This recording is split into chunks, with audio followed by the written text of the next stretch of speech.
Well, thank you, John, for that very nice introduction. This session is called Leadership Insights, and the insights I'm going to share with you are mine, which through my lens means inherently they're right. So if you disagree, that's fine, but you can't say that my insights are wrong because they're my insights. I would also say that I think before I can tell you about my insights, I need to tell you a little bit about myself. And right after I tell you a little bit about myself, I'm going to tell you why we shouldn't be so fast to be patting ourselves on the back if we're HR executives or D&I practitioners. And we certainly shouldn't be patting ourselves on the back if we think we've made progress. I think just based off of the last session, I probably need to do the obligatory, everybody needs to sign up for inroads with Forrest. I mean, that's kind of like what's happening these days. Forrest is a fellow ELC member. So with my, I didn't start here, and you can read my bio, and I've had a very fortunate career. I started my life in Baltimore. I grew up in the west side of Baltimore, and we were very, very poor. Poor people called us Po. We were poorer than poor people. But we didn't know it. We thought that we had all the things that everyone else had, and life wasn't that bad. And I grew up in an environment that was anything but diverse. My entire surroundings were all black. The preacher was black, the crossing guard was black, the grocer was black, the cab driver was black. Everybody in our neighborhood was black. And I grew up in the time in the 60s, was a very turbulent times. And Baltimore, as you know, was and still is a town that's still wrestling with 4 generations of hopelessness. A very high crime, very high drug rate, very low education, and just parts of town just, don't look so great. And I grew up in a single-family household, which many of you have. But I didn't grow up in a single-family household for most of the reasons that you would stereotypically think. We had a very happy family. My father was a captain in the Army. My mom was a stay-home mom. And my dad was a captain in the Army during the Vietnam conflict. And my dad, because he was a captain, went to Vietnam. He served 1 year of service in Vietnam, and by all accounts, did a great job, and my dad came home. And because my dad had been to Vietnam once, because he was a captain, and because he had done his tour of duty, my dad pretty much, and because of his time and tenure, he could have gotten out of the service if he had wanted to. And 3 months after my dad came home, the Pentagon asked him if he would go back to Vietnam a second time. This is in the 1968-67 time frame when officers were at a premium. And my family, my mother, my grandparents, begged my father not to go back the second time. But my father, as he told me in second grade the last time I saw him, my dad told me that I am committed to the military. I'm committed to defending this country, and I'm going to go back to Vietnam. And he told me when the last time I saw him, he said, "Son, I probably won't be home." And I didn't remember that conversation until we actually got the call when we found out he was killed. But at 7 years old, it's a very valuable lesson I learned, and I'll talk about it as it pertains to where my career has gone, because I learned the value of commitment, and that's like the ultimate commitment. And so now it's just my mother and I, and I'm 7 years old, and she doesn't have a job. And we've got to figure out what is life like now with a single parent. And when you think about overcoming obstacles, and we've all overcome obstacles, we had one additional obstacle in this family, and that is that my mother was blind. My mother lost her sight at the age of 10 from a very rare disease, and we had enough money for her to go to Johns Hopkins and have all the eye work done at the time, most of which we know now was the right thing to do.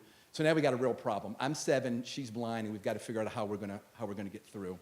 But one thing I would tell you about my mom, not only was she my hero, but my mom was a Mensa and an incredible leader. My mother lost her sight at 10, but she still graduated from high school. She left high school when everyone told her that you should try to be a musician, and she decided she was gonna go to college. And my mom went to Morgan State College then, which is where she met my dad. She was an English major. She graduated cum laude, and all this without having any vision. And so imagine me being a father of 5, and any of my kids telling me that they don't feel like going to class, or they don't want to do their homework, right? So my mom lived on campus. She got from her dorm room to class with a C&I dog. Books weren't in Braille then, so anything she learned, she had to take in Braille, or she had to have friends. We talked about the value of networks. She had to have friends read to her. And over time, what I learned from my mom was no challenge is too big, no challenge is too great. So there's 2 really big lessons that were from tough circumstances in my life, but really have made me a different leader. And I recall, I didn't notice was diversity and inclusion then, but I know now. I recall being in a restaurant. I'm 9 years old. My mom and I did everything together. And we sat down to order, and the waiter asked me, after reading the menu, what did I want to eat? And I said what I wanted to eat. The waiter recognized my mother was blind. The waiter asked my mom, or asked me, what does she want to eat? And I said, well, ask her. You know, just because she can't see doesn't mean she can't talk. And just because she can't see certainly means she can't hear you ask that question. And so these are my first real understandings of what diversity is and how people think. When I turned 11, my mom realized that the streets of Baltimore were getting ready to take me, which happens a lot in our community. And so she decided she was going to get a job in order to get us out of Baltimore City. And in typical Muriel fashion, she got a job at the post office. So you got to say, like, well, first of all, some of you are making a joke saying that's why my mail doesn't get right. That's what some of you are thinking. Come on, that was funny. Others are saying, well, what did she do? So my mom worked in the medical unit. And so if you got hurt on a job or got hurt at home, you would come into the medical unit. You'd meet my mom. She was a clerk typist, GS3 or whatever it was. And she was responsible for doing a triage for you to come in. And she would type up your folder that say, all right, Sid, you hurt your back. You need to go over here to immediate. Or Linda, look, you need to go have surgery. That was her job. She developed her own system. And it was quite proficient, and she was there for 35 years. She won just about every government award you can get for disabled. Back then, they were called handicap. And again, you get the point here, overachiever, right? So now we got a little bit of money, and we moved from Baltimore City to Baltimore County, and we moved to a town called Pikesville. Has anybody ever heard of Pikesville? You've heard of Pikesville. One of the things about Pikesville is I moved from an area where everything was black, all black, to Pikesville, which is 99% Jewish. This was what we would call immersion today. And so it was a change of scenery. I didn't know what a bar mitzvah was. I didn't know what it meant to sit shiva. I didn't even know what a shul was. I didn't know any of those things. But what I did know is because I was from Baltimore, there was a really good chance that I knew how to play what sport? Basketball.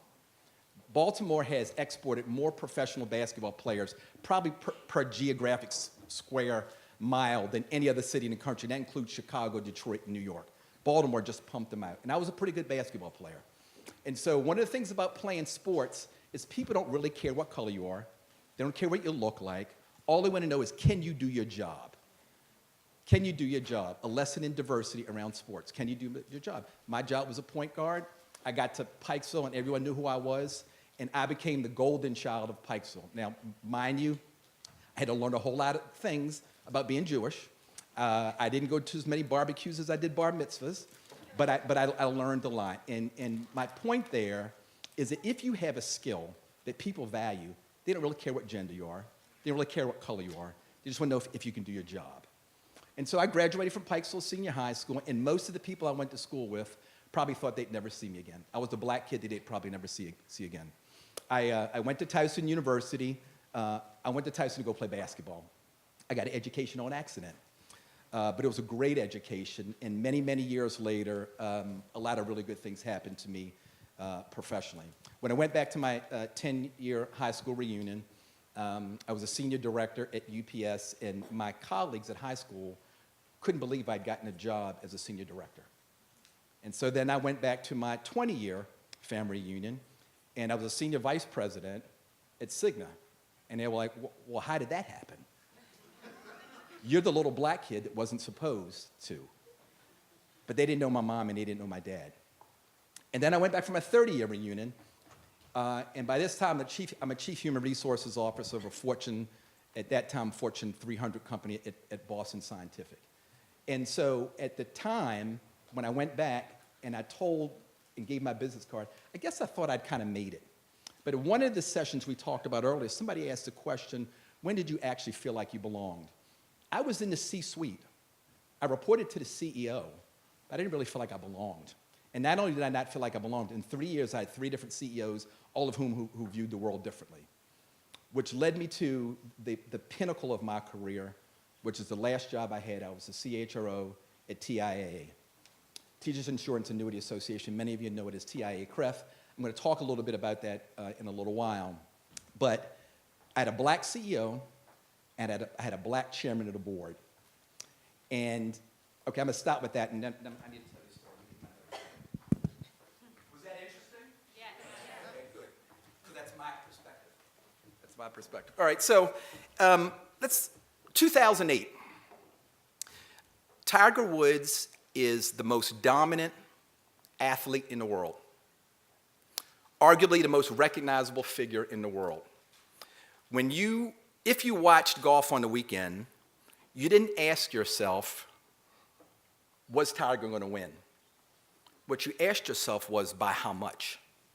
That was how dominant he was.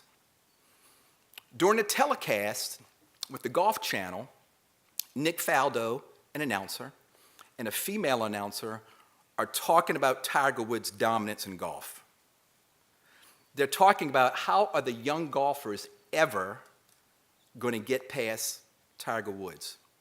Nick Faldo says, maybe we should take him in the alley. Okay. The female announcer says, maybe we should lynch him. Well, those aren't the right words in this community. Those aren't the right words in any community. So she got fired.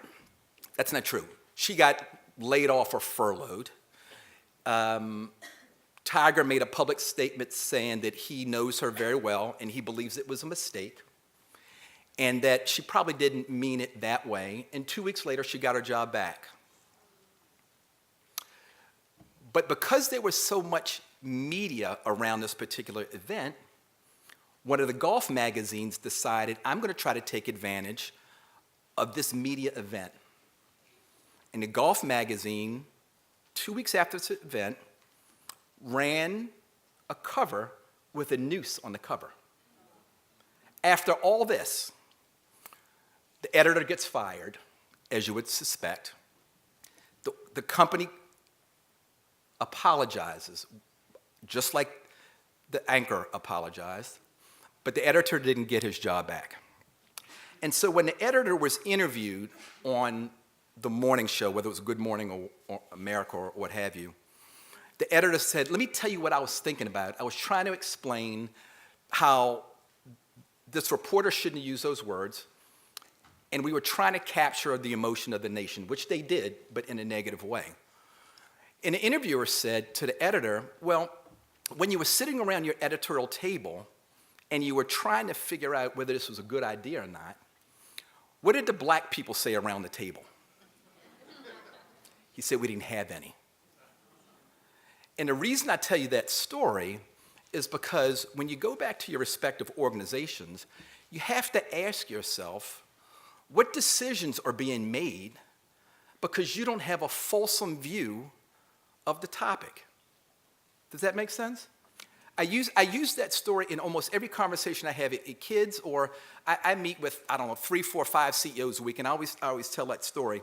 Now, since that time, we've got Black Lives Matters, we've got the Me Too movement, and diversity inclusion is now vogue.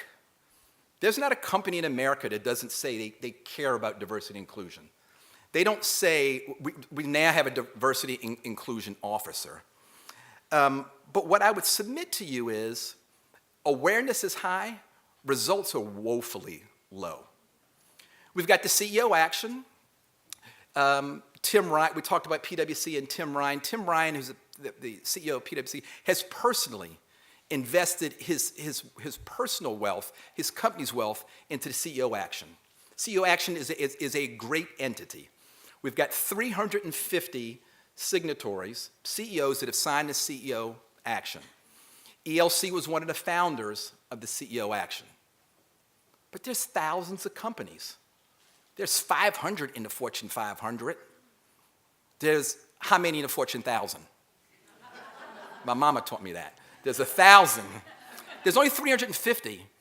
So someone doesn't think that signing their name is that important. And so what has PwC done? I'll give you an example of a company that is the quintessential company as it relates to creating awareness. They've put ads in the newspaper. They have been the drivers of CEO action. 3 months ago, Sid, we had a closed-door CEO session, 150 CEOs talking about how do we move diversity together, all completely underwritten by PwC to try to drive results. They've got an unconscious biased van. And if you can, you need to go online and see this thing, because when you walk in this van, you can pick up the phone and do mock interviews. You can hear people how unconscious bias have affected their lives. And all this has been underwritten by PwC. So PwC has done a wonderful job. But I would submit to you that the number of companies that have actually made measurable results around underrepresented populations is very small. And most of you came here for some sort of answers, so I'm going to give you 2 to take away with you. First, I'll start with TIA because I was there for 6 years and I know how the machine works. TIA has a black chairman of the board. They've got a black CEO. And if I said to you 27%, what do you think 27% represents? Somebody say it. What does 27% represent? Diversity? 27% at TIA on their leadership team represents white men. The head of asset management is Asian. The head of operations is Asian. The chief human resources officer is black. The general counsel is black. The chief risk officer is black. Why? Because if you want to affect representation or diversity, it has to start at the top. People in the organization need to be able to look up and say there are people that look like me or have had my experiences and recognize that they can get there. I was very fortunate to sit on the TIA Bank board. I was the chair of the HR committee, and the reason that's important, why is that different from other companies? Because many companies now have a compensation committee, which means that the HR organization is looking at compensation. The HR committee is looking at the full gambit of things that affect how that company's run, mainly culture and talent. That's how TIA did it.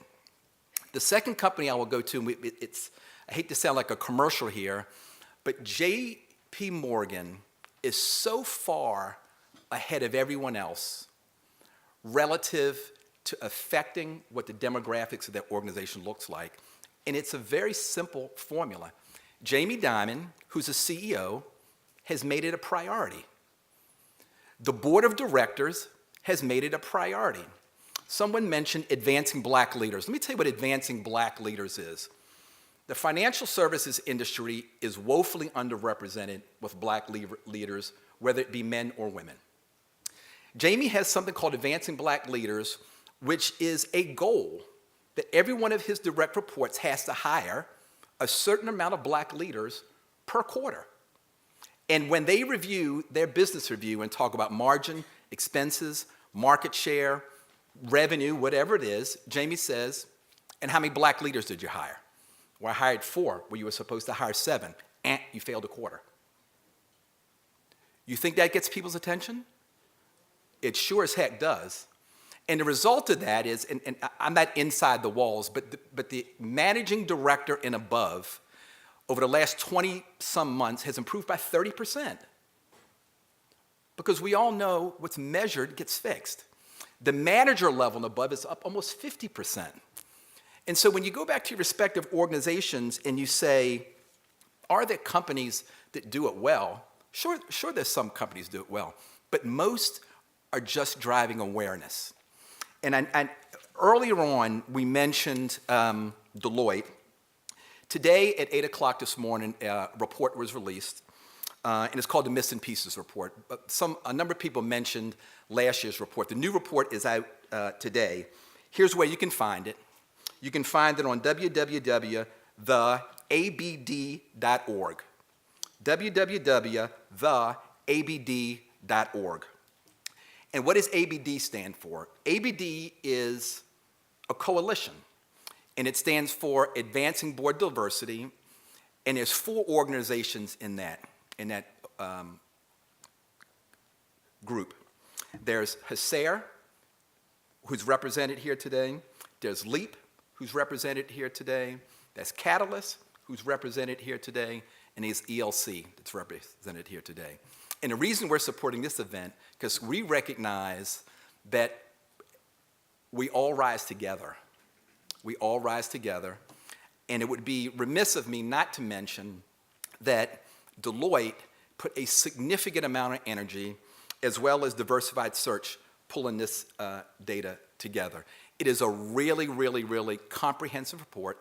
It's bipartisan, and you'll see that we have made progress, but we haven't made the kind of progress that we need. Some of the things the report will say to you.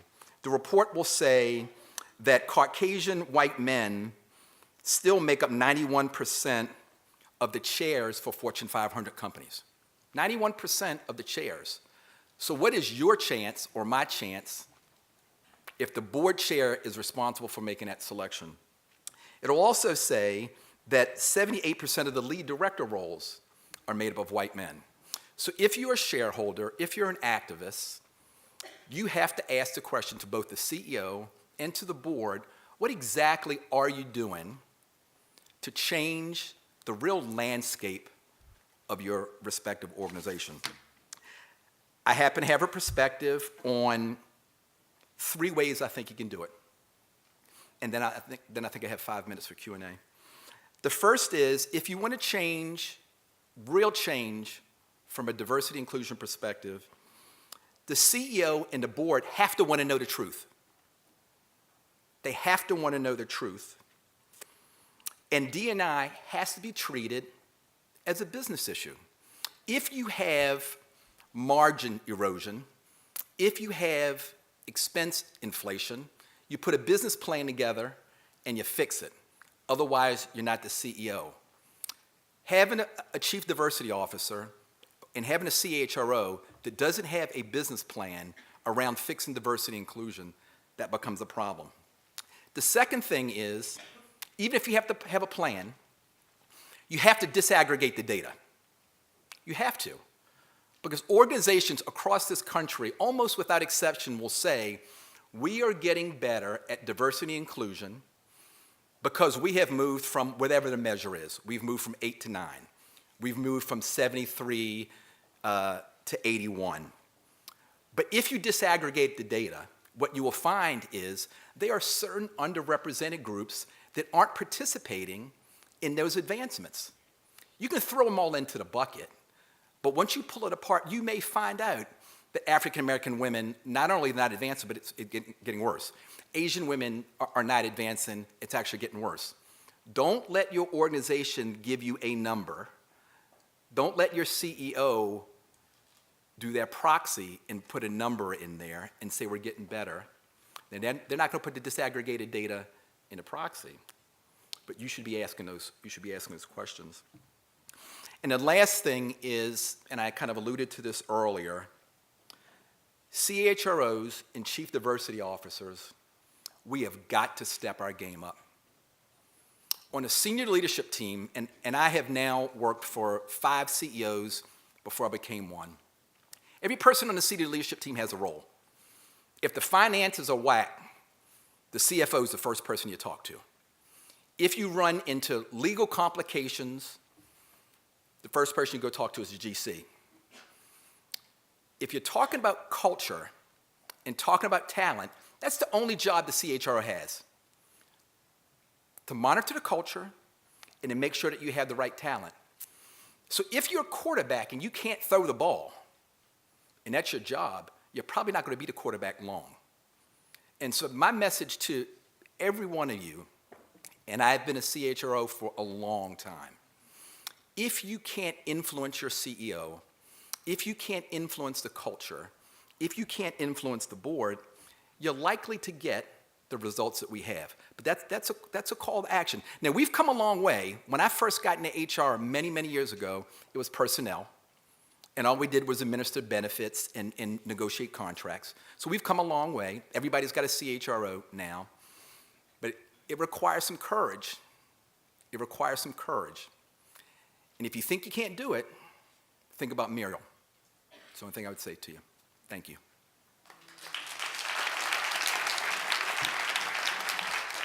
And so, I think I have, according to that really big sign in the back that you guys can't see, I think I have 3 minutes to take questions. Or not. Oh, there's one over there. Hold on. Skip, you talked about corporate governance, and I'd like you to discuss how we can go about increasing the pipeline as it relates to CEO positions. Over the last few years, we've seen the number of, African Americans in CEO positions erode. Since Ursula Burns left, there's no African American woman that runs a Fortune 500 corporation. 24% of women, we heard today, have CEO positions, but the numbers are not going up. They're staying flat or they're eroding. So from your position, what needs to be done to accelerate the pipeline for these leadership positions? Well, thank you for the question. I think your first point around governance is a really important question, which is when I used to talk to my CEO about diversity and inclusion, I talked to him about it as if it was a compliance issue, the same way we would when we were talking to the Fed. And so I do think that the HR organization and boards really need to look at their HR committees more as a compliance governance issue than just a talent issue. It is very clear that we've made no progress. As a matter of fact, we've lost ground, especially as it relates to the black population. 6 years ago, there were 7 black CEOs. Now there's 3 out of 500. There's 3 out of 500, and the pipeline doesn't look great. There's 2 challenges in particular, and I wish the CEO of Macy's was still here because I would challenge him on one particular point. The first is that most CEOs come from line roles. So if you're developing a talent strategy, someone mentioned it earlier, you've got to get more people of color and gender into P&L responsibility roles. The second thing is, and James hit on this when he was talking about how do you think about running a business. Most boards, at least all the boards that I've been on, and the CEO of Macy's mentioned this, he talked about a skills inventory matrix. Most boards do that. And so when a board position opens up, what are you looking for? You're looking for somebody that's got digital background or technology background. And what I think I heard him say is we had a board spot and we were looking for a sitting CEO. Is that what I heard? I'm pretty sure that's what I heard.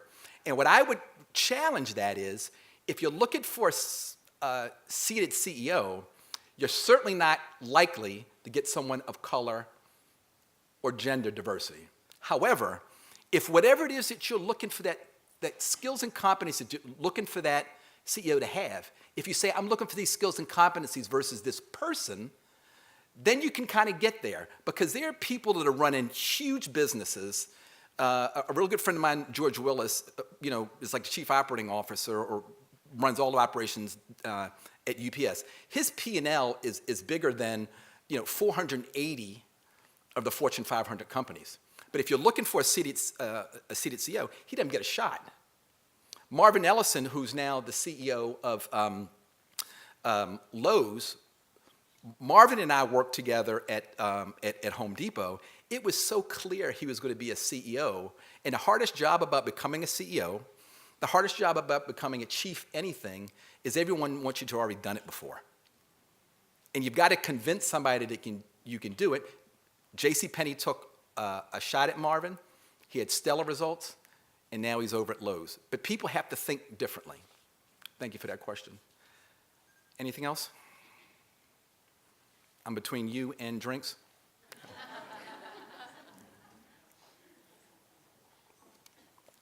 Somebody else have a mic? There's one more question back there. Hey, has anybody ever heard of Inroads? Okay. You should sign up. Thanks, Skip. I know that Cisco and ELC has a very rich history together. I'm here representing our Asian Employee Resource Group, and we're looking to evolve to kind of get to that same level with another organization. But when you look at external partnerships between companies and organizations like yourselves, in order to get to those three things that we want that need to be changed, how much of it is really about leveraging external organizations versus kind of that internal reflection and change that companies can control themselves? Well, what I have found, I can only give you my perspective. Yep. What I have found is generally when I'm meeting with the CEO, generally it's a man, I've been brought in by either the ELC member, which means they're probably a direct report of his or hers, or the head of HR, and I generally don't say anything different than what they say. So if I think about Hyatt Hotels as an example, when I went to Chicago, I met with Hyatt. Their chief diversity officer had been talking to Mike, the CEO, about all the things they felt they needed to do to make sure they could drive better diversity spend, better diversity partnerships, all these things. I said the same thing. Sometimes, and it certainly works this way with my kids, sometimes when somebody outside the house tells you, it's easier to hear, but that's just my perspective. I think partnerships are essential. They're essential. But maybe one last question here.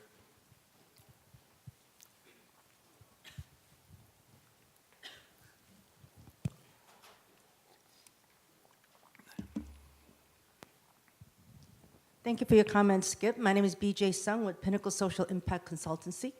I have two questions. One is, can you name top 3 characteristics that you see in a CEO that is pretty much common across all the CEOs that you've dealt with? And secondly, because this is the Asian American Business Roundtable, what are some similarities that you see on Asian Americans and African Americans?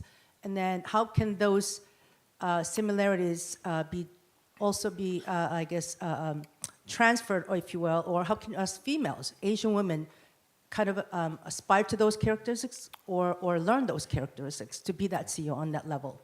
Yeah, first of all the CEOs I meet with, I would not say are successful, and I would not emulate all of them. But I would say the ones that I think are really good, they're all very high integrity, they're all collaborative, and they never think they're the only ones with the answer. Those are really, really big things. And if you only asked me for 3, but if I gave you a 4th one, yes, please. They're humble. They're humble. Relative to Asian Americans and African Americans, I think we suffer the same plight. First is we don't work very well together. Asian Americans don't work well in their community. We don't work very well in our community. Second thing is we do not lift each other up. We get to where we're going, and we bust our butts to try to get there. And if you talk to the millennials, if you talk to my kids, what they would say is the C-suite to them are people that got there that really don't care if they get there. And we got to do a better job of that. So the 230 or so board folks that the ELC has helped place, the phone calls I have with those directors really is, how do we make sure that when the next Deloitte report comes out, we don't have such a high recycle rate?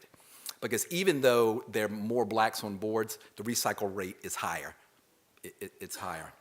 I'll just close with one last thing relative to diversity in my family. So my dad was a vet. My oldest son's a vet. My mom was disabled. My second youngest son is gay. my daughter's biracial, and I love what I do. And I love what I do.